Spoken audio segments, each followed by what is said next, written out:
is up on the LinkedIn side. Past scheduled time. Okay, we are live. Let's see. There we go.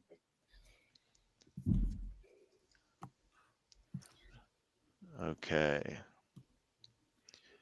we are set. Let's see, going live.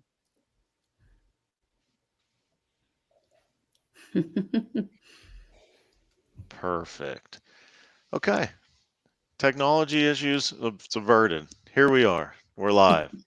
Okay, welcome everyone. Thank you for joining us. And welcome to Lisa. Thank you so much for being a guest here on Own Your Next. And really with this webinar and the reason why we've put this all together is because there was a need, right? Mhm. We realized that, through the clients we were working with, through some of the organizations that we've worked with, through just being on LinkedIn, just being just existing here with the economy that we have and the changes that have been having, we saw that there's a big need for folks in major career transitions in their lives, and whether or not they've been forced into that or they're choosing to transition into another career, we still see a lot of movement around that. So we wanted to bring in guests like you that are really into the pulse of what's happening, so that we have different perspectives to share than just Julie and I. So Yeah. everyone that's here, welcome Lisa. I want to give her a moment to just introduce herself. Tell us a little bit more about what you do and a little bit more insight on what you're seeing in the current environment. Oh boy. All right, here we go. Nice to be here. Thank you so much for inviting me. Pleasure to see Julie as always. And nice to meet you as well, John, and be a part of this fun experience. So I'm Lisa Spinelli. I'm a facilitator, trainer, career and leadership coach, and started off kind of in the journalism communications realm.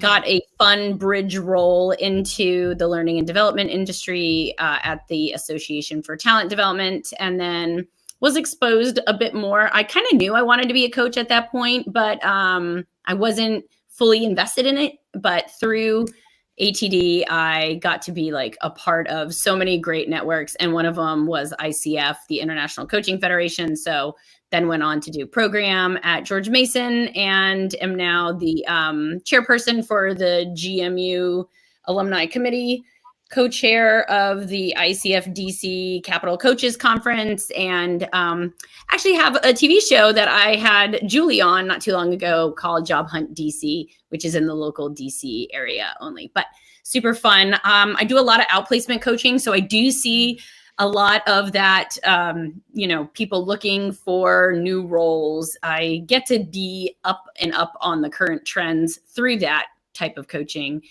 I guess I get it a little more of a negative slant because I keep thinking there's all these people getting laid off. So I'm not actually sure if there are a ton of people getting laid off every month, but it feels that way because of working at an outplacement company, freelancing at an outplacement company for the last year. So certainly there's a lot of trends that we could go over, but I think one of them we're going to be talking about tonight around that company first approach. Yeah. Hmm. Exactly. Wow, it sounds like you have a lot going on. I do have a lot going on. Yeah. I was I was trying to count the number. I was trying to count the number of hats you were wearing, and I Can lost you track. tell I'm ADD? Yeah. Like, that sounds good. Oh, look, there's more over there. There's Very a. Oh, awesome. So you brought up the topic here. So LinkedIn, utilizing LinkedIn and a company first approach. Now, how about you tell us a little bit about what that actually means for the audience here?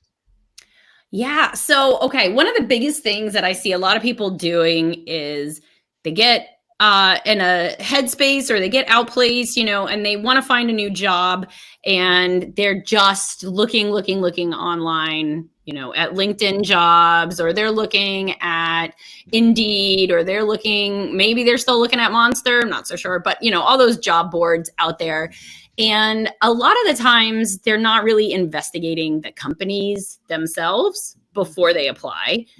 Also, they're not thinking about like, hey, where would I like to go work? What cultures have I heard about or haven't heard about and have awesome, excellent cultures? And what can I do to get into a company that really values their employees or values whatever department it is that they're looking to get into? Mhm. Because, like sometimes you'll go to an organization and their marketing department is amazing and it's wonderful and all the money is invested in marketing, and then the technology will be shortchanged and the company culture in that area is just not promoting growth or professional development. So there's a lot to do with investigating where you're going and where you want to be before you start applying for jobs randomly. I love that Yes. you said that. I have to say, so when I'm coaching people that are looking for work, I Mhm. start with come back to me with your top 10 companies you like, that you like their values, or like their product, you like Mhm. their advertising. Like I love that philosophy of you've got to know the company or the brand or the ideals if you really want to invest the time to look into them. And yeah, rather than just cold calling on LinkedIn, start with the companies that you're familiar with, and then maybe even go to their career page and start there to see if there's any connecting of dots for opening roles that might fit you. But yeah, people that are already invested in the company they want to work for tend to have more success in the job hunt world, I think. Good point. Yeah, for sure. Mm. Yeah. That's that's an interesting thing that you bring up. I think I feel like we've talked a lot about looking internal too, and I feel like we talked about that on our previous webinars, but a little bit about, you seeing those 10 companies, but then, what about them do you see reflected in Yeah, yourself or vice versa, yeah, right? It's yeah. kind of trying to match the two. So when you're coaching folks through this company Mhm. first approach, how are you helping them match to their own values, or how are you hoping them at least even see what they value and what they want and then match it to the company? Mhm. Yeah, well, yeah, there's so much to be said for values, right? Like I like to get those values laid out right from the beginning of the coaching process. Like even before we even start, I ask them, I send them a little assessment on their values. So when you're seeing that things are not matching up, you can challenge them on that Mhm. aspect. So that's definitely one of the things that is at the forefront. But then also, and this is kind of around the same idea of values, but Mhm. the absolute red flags for a person. If they're willing to, maybe they don't really care if their company has a great mission or great sustainability or anything like that, that's great for humanity. There are people out there that just don't even care. So more power to them. We still need to have the alcohol companies out there and stuff. Um, but so, if they're going to go and work there, what is it that they're absolutely not going to give up? Are they not going to give up family time? Are they not going to give up, that commute, or they want to give up their commute? Whatever it is that they're absolutely driven towards as a no-go, keeping them honest on that, because a lot of the times people will flash the money, or they'll flash a fancy job title, and then it's like, wow, well, all those values and red flags I had are out the window. I don't really care about that stuff anymore. I just want to get that next job and that great payday. So holding them to that too is part of the process. Mm. Totally agree. Now, it's we also have folks in the camp of, you know, do I have time to think about my values and, my approach? Like I just need a job, Hmm.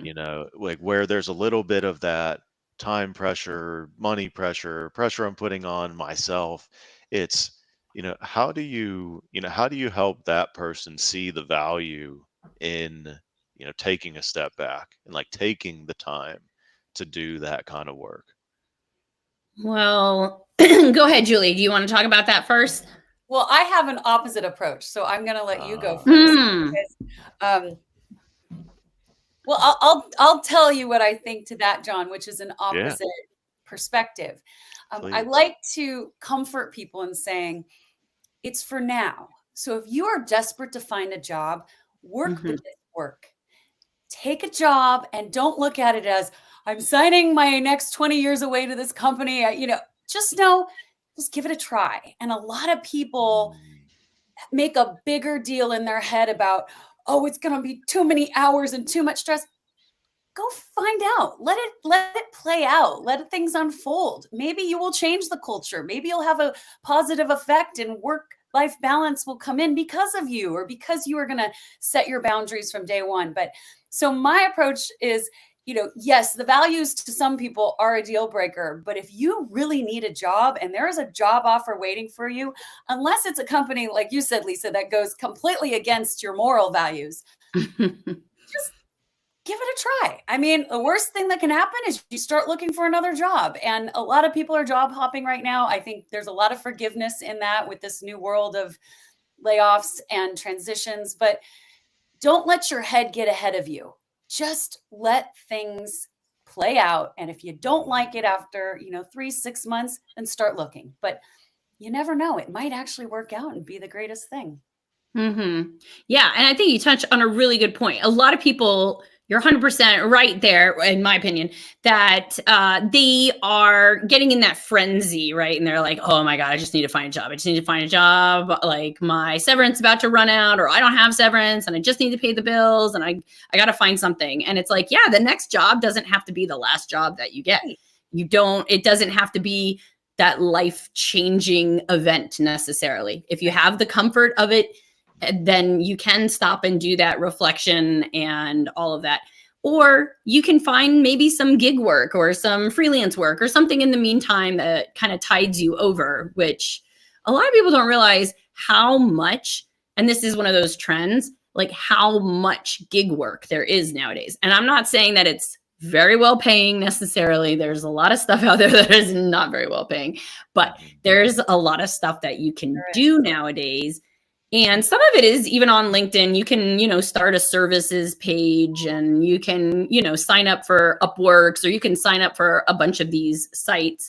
And just ask other people, what they're hearing that's out there to tide you over if you need to. Mhm. But to Julie's point, yeah, the next job doesn't have to be the end all be all of your career. And I think a lot of people put that pressure on themselves, like the next step has to be the step. And it's like, wow, there could be like 50 other steps after that. It's all Yeah. good. Plus, there's that time period, right? When you start a job and it's like 30, 60 days afterwards, if you're not happy or they're not happy, it's kind of that trial period. That's why it's there. Not a lot of people take part in that, but there's no harm, no foul to be like, you know what? Nah, not for me. Mhm. I'm also a believer in you never know who you're going to meet in taking Yeah. that chance with an opportunity and a new job. Like there could be an Right. incredible relationship formed with a client, a vendor, another team Hmm. member. And if you don't just put yourself out there to see what happens, you may miss out on another opportunity that's on the other side. For sure. Now, now coming back a little bit from, the interim work, I think the gig work and, that approach is valuable depending on the case. But Hmm. I think it also brings a really strong point to why it's important to do this work before you need it. Like Hmm. Hmm. why it's important to understand your values, the companies that you want to work for, the things that keep you engaged at work, and actually understanding what those are, putting pen to paper, you know, even when you don't need it, when you're not within a career transition, so that you get to that interim period, you already have an idea of where you want to go. And even if you're moving interdepartmentally or cross functionally Yep. within a large organization, it's understanding, what are the aspects of the team that you love right now? What are the aspects of your work that you love in this position? before you move to another area of the organization or something like that. So I think that it's critical to do this values work and understand yourself and the environments you work well in, even Mhm. before you're in a career transition. Oh yeah, 100%. I mean, you should be strategic about your career always. Most of us don't get to that point until we're like probably in our 30s or so, and then you're like, huh, what's going on here? So you want to be like networking and thinking about your growth and like what skills you're missing for those next steps, and not to be like a trainer, but like starting with the end in mind and kind of working backwards to where you're at so you have a good trajectory. And yeah, I mean, networking and being strategic and thinking about all those steps ahead of you is so important to get success. I don't know, depends what your title of success means, but I Definitely. love this concept of the gig work, and I'd like to spend a little bit more time on it because Mhm. um, it's the number one thing I tell young people that I work with is diversify your skill set now so you will have many options when you grow up. And I think all three of us here have multiple jobs and opportunities to do many things. And we've created along the way new skills. One of my clients right now has Mhm. just created an LLC or a S Corp so he can consult someday because he knows I'm going to parlay my full time into being a consultant. And that's something anyone with an expertise in a field could potentially do. So figuring out what else can you do if this runs dry, I think everyone should be working on a second or third skill set that you can monopolize and not put all your eggs in one basket in one job at one company. Mm. Mhm. Yeah, and just to highlight that point, I just spoke with someone today who actually is older and at the mid manager level, Yep. and their job pathway is pretty much drying up because of technology taking kind of a twist, towards the cloud and everything. And they're at the spot where they're like, oh, I should have, maybe done some diversification along the way. But because I stayed in this one pathway and it's drying up, now I don't even know what I'm going to do next. And now I don't have a job and now I don't know what to do. And it's Mm, like, Mhm. oh, yeah, that is really key too towards like thinking, yeah. everybody's talking about AI and everybody's like, Yeah. right now it's not really taking over fully, but we should definitely all be paying attention to what is it going to take over for Yeah. our roles, because you don't want to wind up being like, oh, I didn't prepare at all and now it's here and now it's really here and now I'm really gone. you know That is a great point. It's, Yeah. understanding how to leverage it, right? yeah. It's not how can AI come in and take over, all of the, human element and or human skill sets, but it's how can it actually like augment and enhance everything that we're already doing. Yeah. So Mhm. I feel like that's crucial, being curious about, where AI can actually fit into what you're doing today. Yeah. And I think just that little bit of curiosity can go a long way with all of the talk that's out there right now. Yeah. Hmm. And to that point, I think it's also interesting to explore what can't AI do and what will AI never be able to replace. And let's focus on that. There are definite things it takes a human, and maybe that's the industry that's next to boom because that's a job security. Hmm. It's like we Are you entered talking the about age. coaching? I'm not talking about it at all. Definitely, definitely part of that. But we went from the, the industrial age, the information age, right? And now it's, what I think you're alluding to, Julie, is more of this experience age. It's like now Human we have connection. information at the tip of our fingers, Yeah. but now people are looking for an experience, Yep. right? People are looking to brands for an experience, organizations that, that provide a experience, right, for their people and for their customers. Yep. Now, with that being said, just thinking about some of these companies that provide experiences, I feel like we go into these rabbit holes of conversation so naturally. And coming back to this, the company first approach and utilizing LinkedIn. Yeah. And so we introduced the company first approach, like going out to find some of those organizations that represent your values and some of the ones that you want to target. Now, what is step two?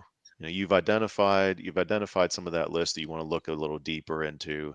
Now, where's the audience to go from there? Hmm. Yeah, so many different things that people could be doing. And like you said, thinking about this far ahead of time is the best way to go, because then you can really start to like build out your network and, be in tune with the company and their trends and the health of the company as well. Like, you might really enjoy that company. They might have a great culture, but if they're hitting on hard times, maybe it's not the best time to be applying for a job there or even considering going there. So, staying in tune with them is definitely key.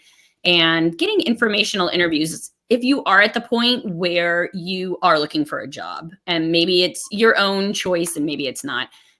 If you are looking at different companies and you have some in mind, doing those informational interviews ahead of time. So, picking people who are in the department and actually people who have recently left the company, and sometimes they're going to be the most honest about what it's really like to work there, because they're not, Mm. kind of tricking themselves into thinking, oh yeah, it's great to work here, I got to convince myself every morning that it's great. um, so sometimes those are the best people to be asking about the culture, but to make those inside connections, especially at like a mid-manager or above.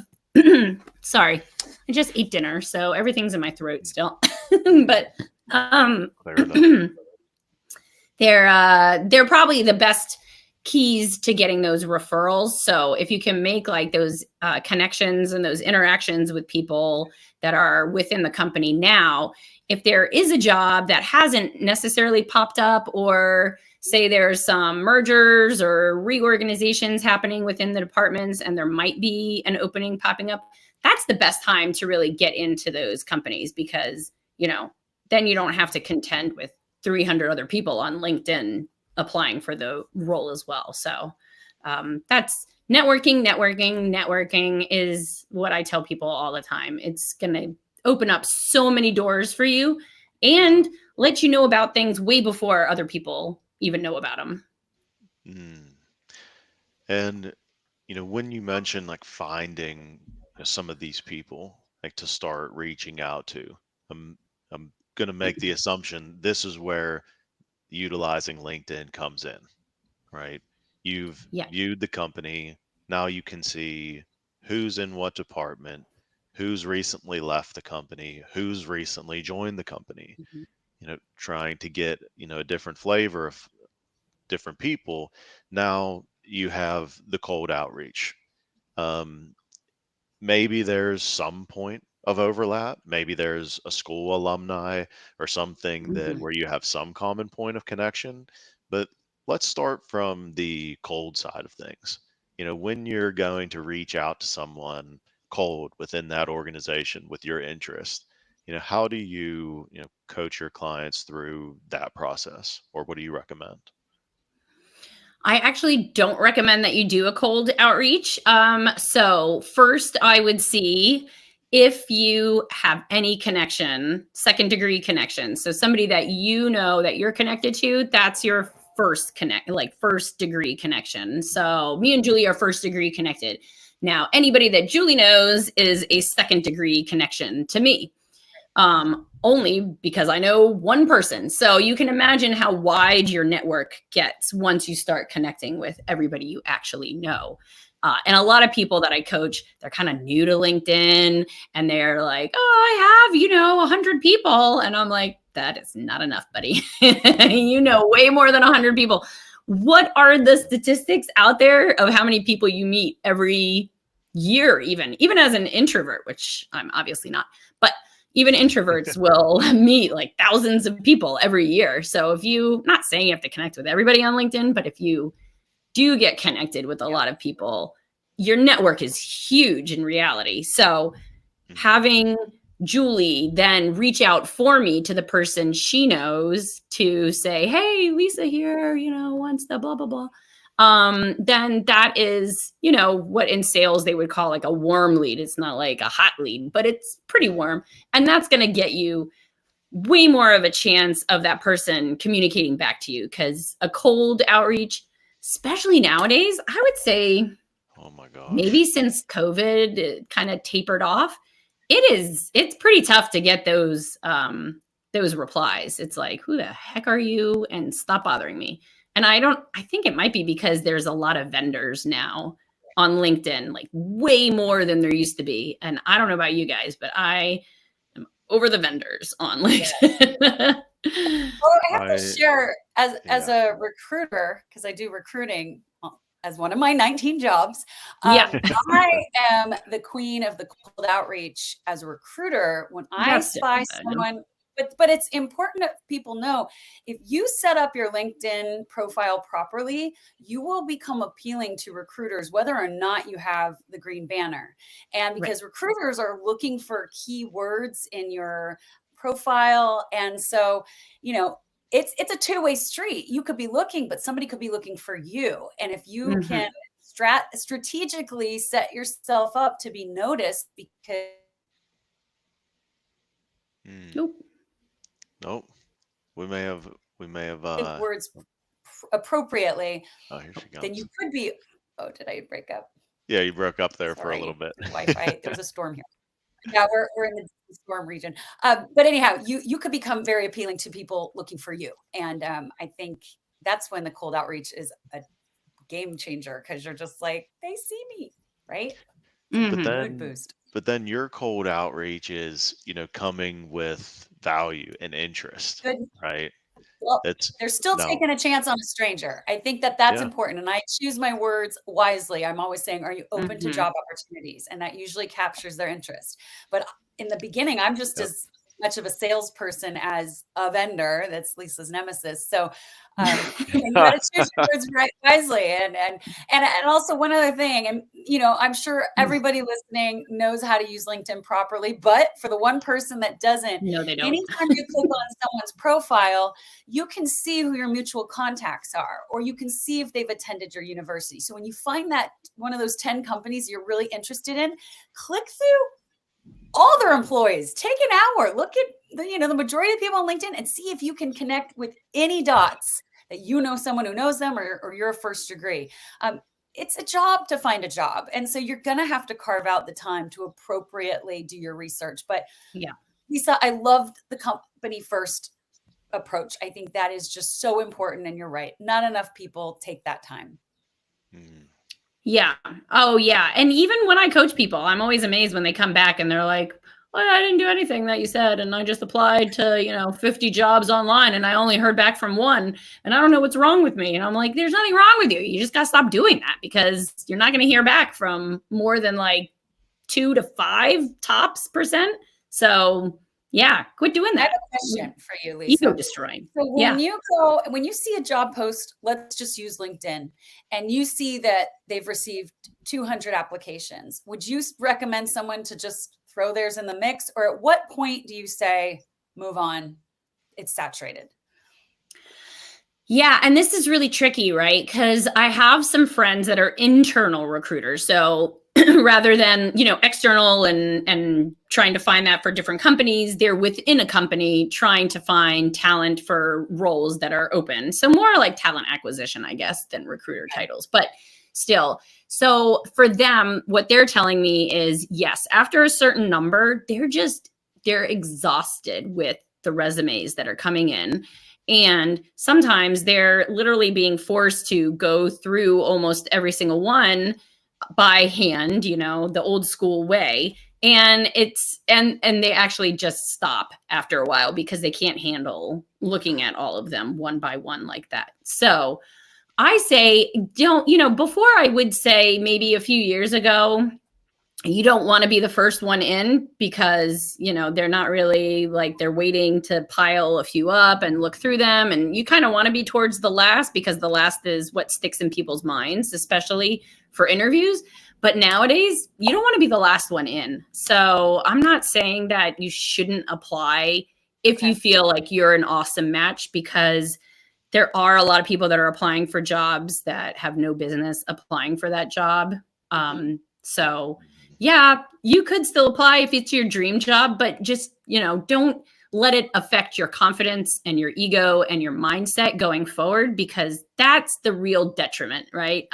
Like you said, it's a full-time job to Mhm. find another job, basically. And you have to understand that it's not necessarily you who's doing anything wrong Mhm. in why you're not hearing a callback, or or it's taking 3 months. It's not necessarily you as a candidate. It's a simple numbers game sometimes. And so yeah, just keeping that Okay. in mind. Another Hmm. question. So when I worked for a company and I was internal recruiting, Mhm. I would post my jobs on LinkedIn, on my own company website, and on Indeed. So they would be Right. posted in multiple locations. I would be more keen to read the applications that came directly through my website, because to me that Mhm. showed that the candidate went to look at my site and did a little research and then applied. So Yeah. would you recommend a double application, like maybe go to the company site and apply and do the LinkedIn Indeed? Oh, I tell people all the time, like the hierarchy from everything I've ever heard is internal hires, employee referrals, then the company's application site, and then LinkedIn. Okay.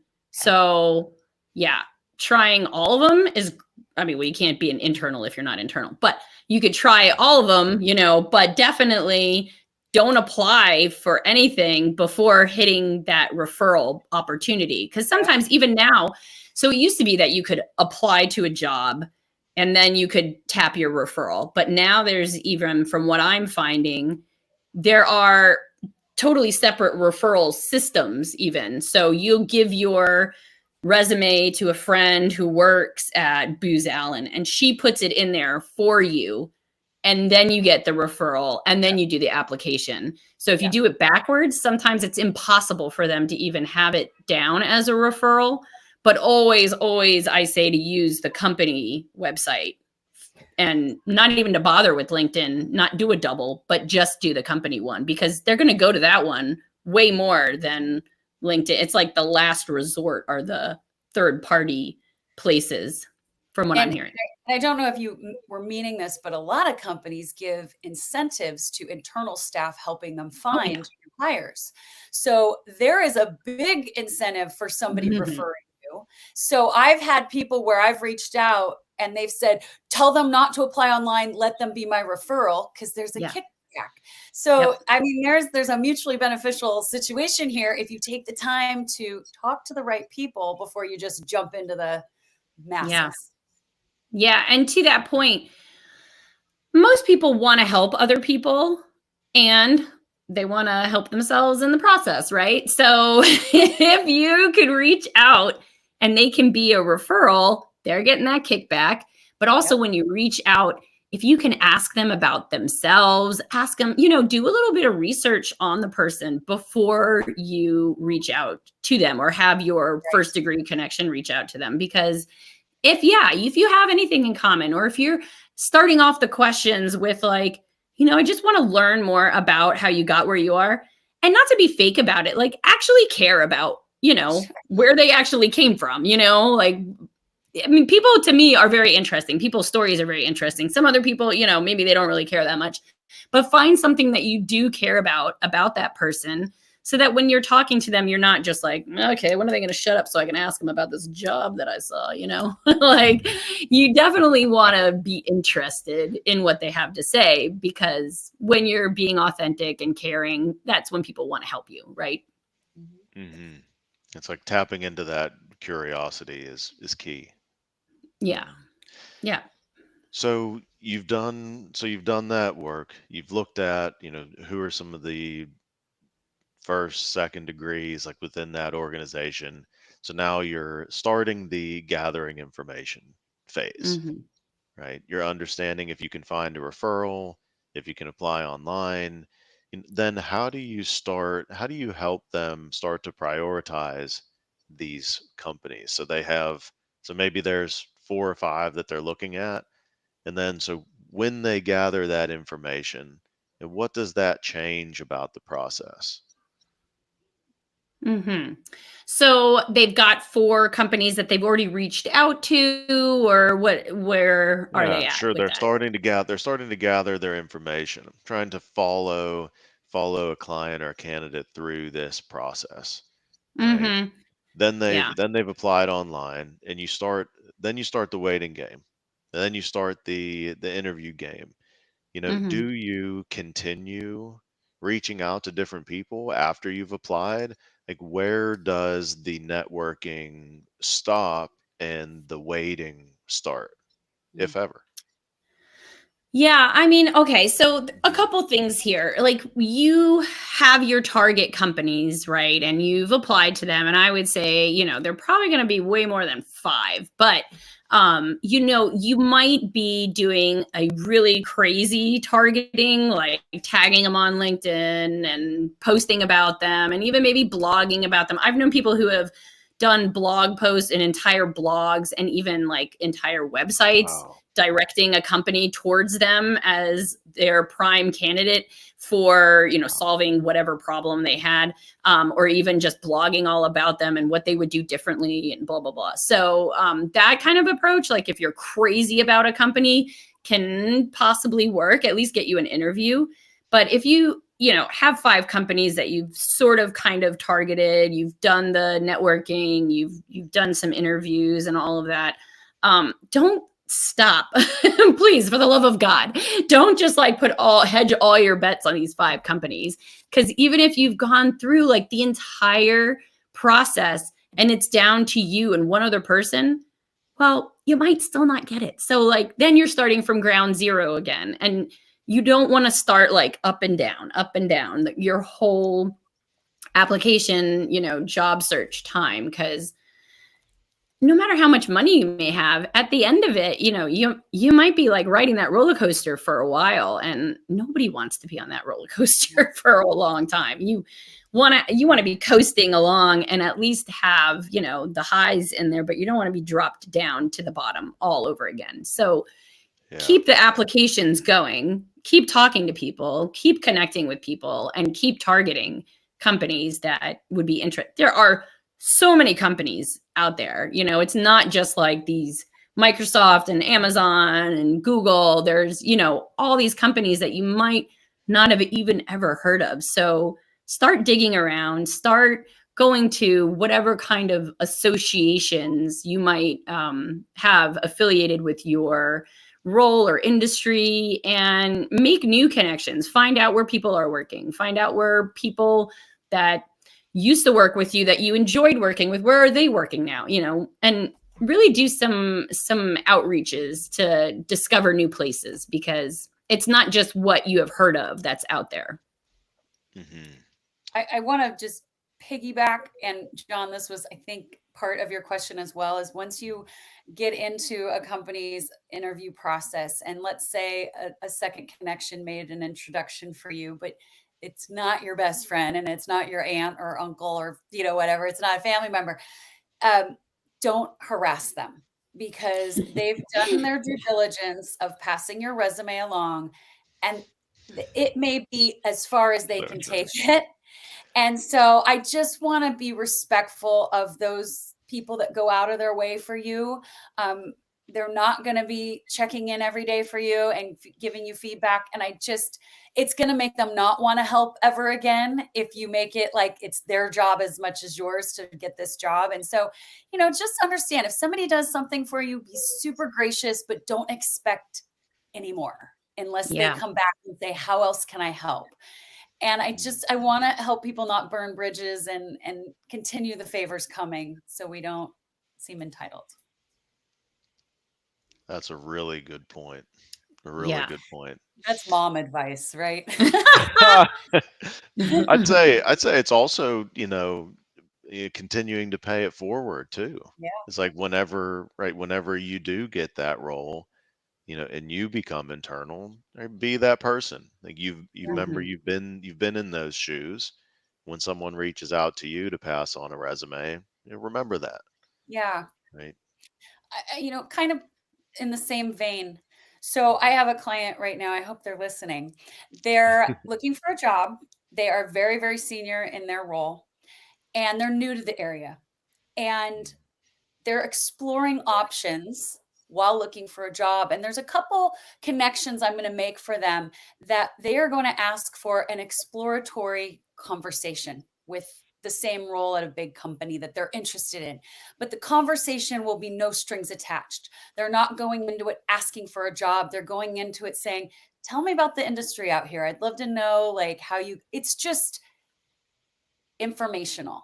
And the more informational conversations you have, and people will take them if they know you're not going to drill them for a job, but you're seriously just interested in being educated about the company or the role, that's a great thing to do to fill your time, even if you're not looking. And to the point Mhm. where we started in the beginning, having those side gigs and expanding your skill set and your exposure to different industries, taking exploratory lunches and coffees and treating people to coffee just so you can, as I like to say, pick their brain, is going to Oh. form these Yeah. relationships that might, I know that's like an old term, but might keep you on their radar, that the day may come where they're like, I met a guy a few years ago and he was interested in this. I wonder what he's doing. And let's reach out. And I am a big relationship person. I say life is Mhm. long if you're lucky. And so that's why you just need to meet as many people as you possibly can, because you never know when those relationships will, manifest into something at the right time. Mm. Mhm. And the pick your brain thing is, I because I've gotten a lot of those requests, and Yeah. I actually really appreciate when people are very specific about why they want to talk to me, Yeah. right? As opposed to the, let's just sit down and have a conversation. It's, Mhm. not that they want something from me, but I would like to learn about, how you set up your podcast, Yeah. and what are some of the things that you would do differently. Mhm. Sure, I'd love to sit down and talk to you about that. Right. So that would be my only add to the, pick your brain conversations, is actually, what do you want to pick? Yes. What- Yes. And right. Mhm. setting those expectations so the person knows why you want to meet with them so they can be prepared. Exactly, John. I agree. Hmm. There's something about that visual. It's always like a vulture on someone's, like, I know, but I head. don't know what other term to use because Oh, I know. Sometimes I have to use it too, and I'm just like, "Oh god, I hate using this one." I have to But digress. This is great. yeah. Mhm. Okay. So we've gotten to the Oh, and point. I wanna just Yeah. add to Julie's point, Mhm. don't harass the recruiters either. So, like, follow up with them, like, once, like, "Hey, I don't know if you remember me, I whatever, applied or I interviewed," but, like, don't harass them every week, and don't think that they have nothing else to do but, like, get back to you, and they're just, ghosting you on purpose or something. Like, 1 or 2 outreaches is plenty. Because it's Yeah. almost like dating, right? Like, they're not that into you if they're not getting back to you, Yes. usually.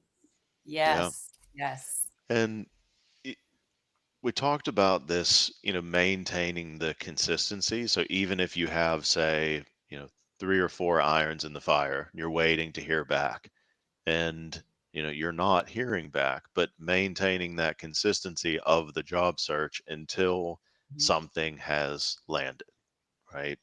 Mhm. And you know there's something I really believe in this incremental approach about, is doing a little bit every day. Like, even if it's, applying for one job, having one conversation, sending one LinkedIn message, like doing something every day.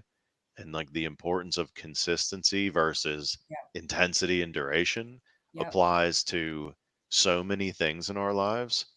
And I remember when I was, you know leaving undergrad, I was on a hunt for a role. And I took on this. I've talked about this in podcast episodes, a whole bunch of different things.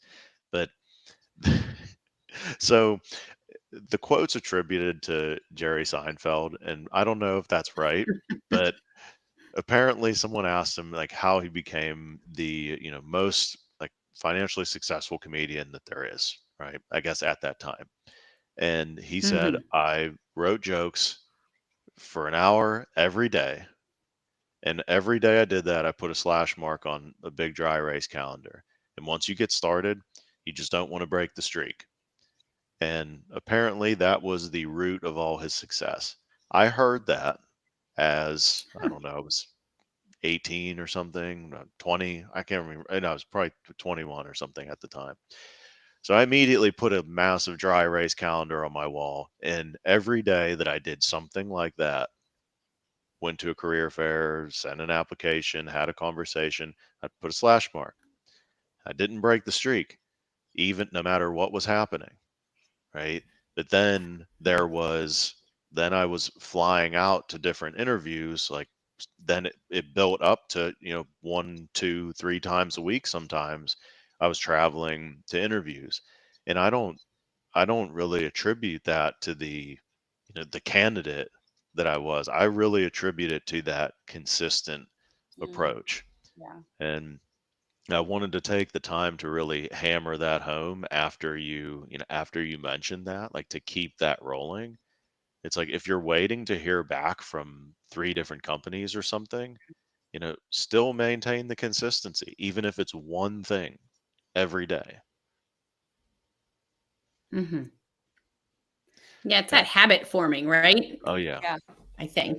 It's like you're just building that practice and that habit of doing it, and it just becomes like not a big thing then to do. And yeah, like you said, you don't inundate yourself with just so much, and then you kind of break down after you burn out because it's like, oh, I gotta do it. I can't stop doing it. And you don't take a breather, and then it's no fun either. Like I had so many different jobs, and all of them, like I was always just like excited, to like apply and interview. And I think if you can find excitement in it, it becomes more fun and you're more easily liked and hired. So yeah, that I totally agree.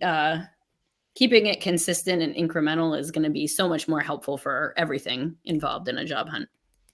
For sure. Like brings the ease, almost like a little bit of ease to it. Yeah. Reduces some of the Yeah. stress.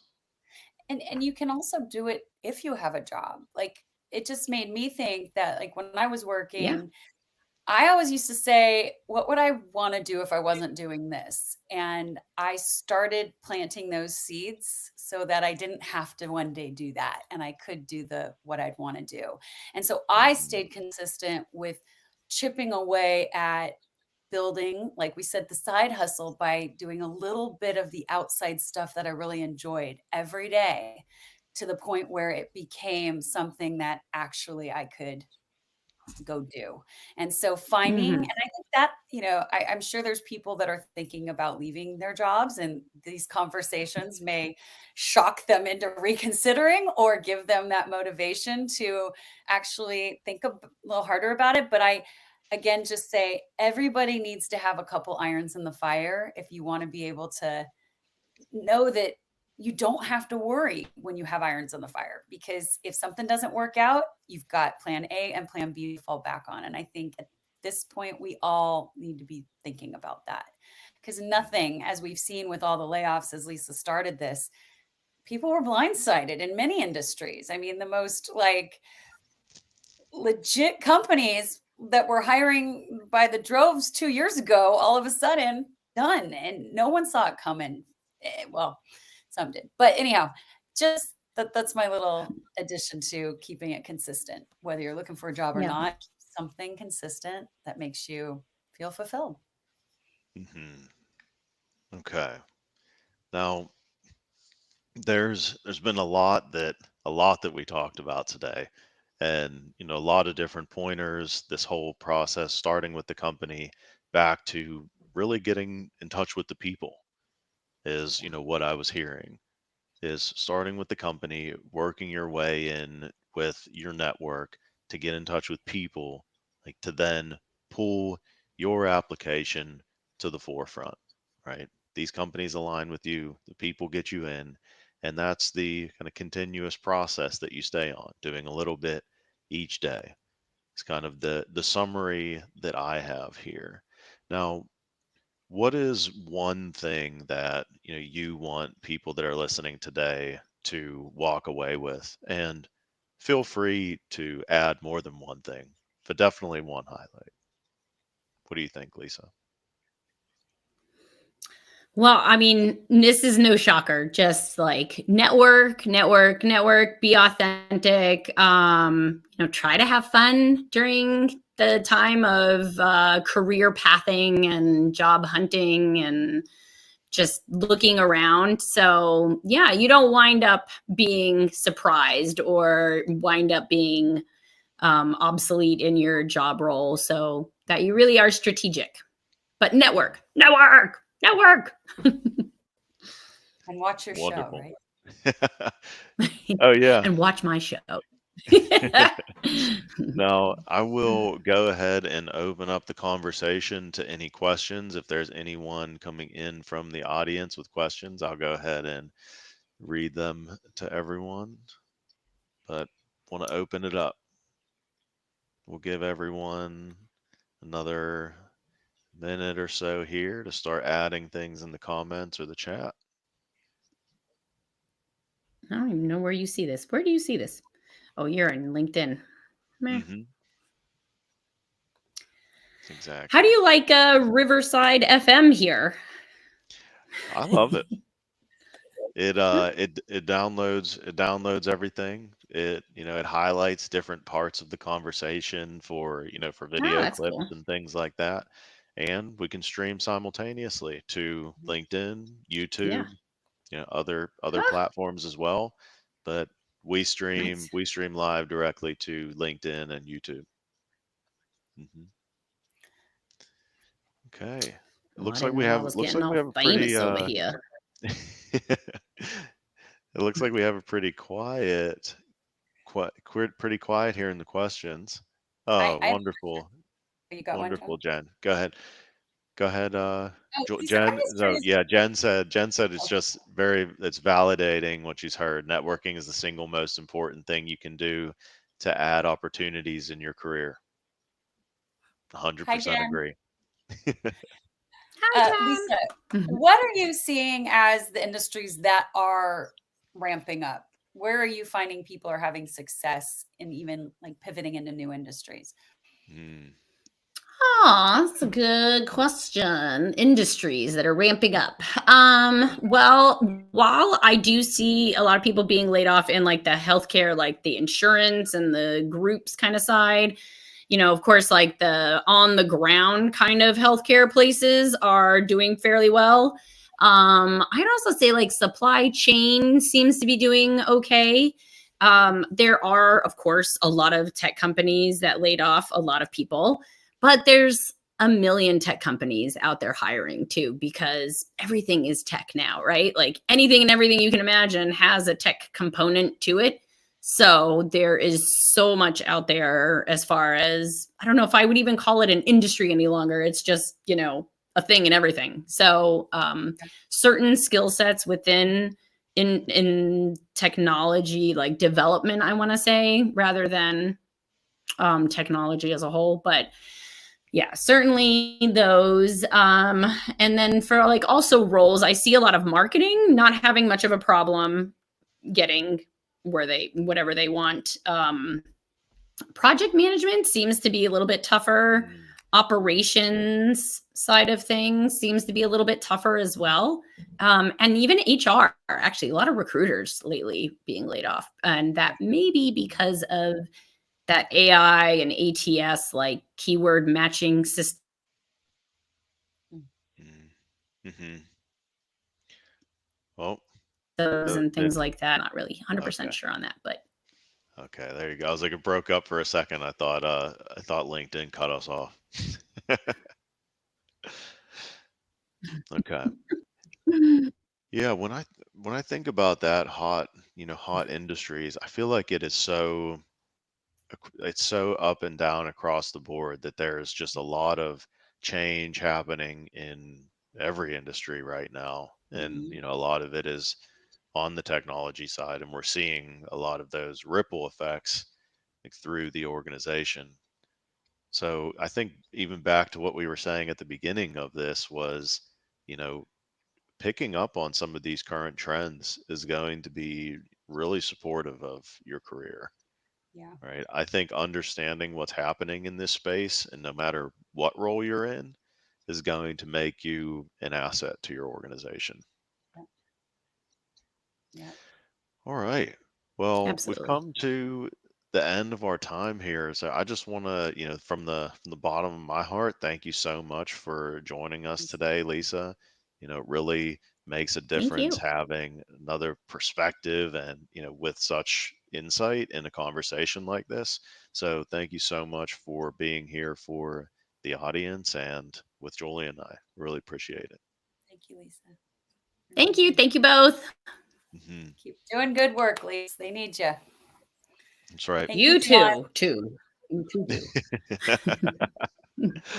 That's right. Okay, Thank thanks you. everyone else for Have a joining. great night, everybody. Appreciate Keep you up all. the good work and good luck, everyone. Yep. Tune in, Good get the luck. recording. If you're listening to it on the recording, thanks for also listening there. Okay. We'll see you in March. Take care, everyone. Bye. Bye.